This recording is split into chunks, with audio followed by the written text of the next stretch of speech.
Hi friends, welcome to Nancy Tamil channel. இன்றைக்கி beetroot onion dosa எப்படி பண்ணுறதுன்னு பார்க்கலாம். நான் இன்றைக்கி 2 பீட்ரூட் எடுத்துருக்கேன்.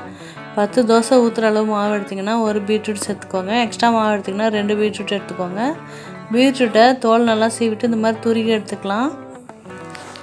நீங்கள் பீட்ரூட்டோட அளவு நிறைய சேர்க்கும் போது தோசை சரியாக வராது. அதனால் பீட்ரூட்டை குறைவான அளவு சேர்த்துக்கோங்க.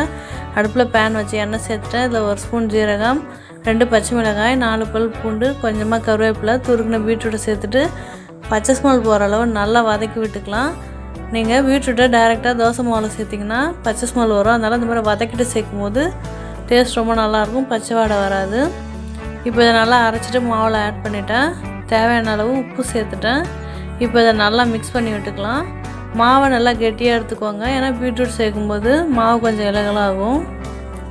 இப்போ அடுப்பில் பேன் வச்சு எண்ணெய் தேய்ச்சிட்டேன். எண்ணெய் தேய்ச்சதுக்கப்புறம் தோசை ஊற்றிக்கலாம். தோசையை கொஞ்சம் திக்காக ஊற்றிக்கோங்க. ரொம்ப மெலிசாக ஊற்றினீங்கன்னா திருப்பி போட சரியாக வராது.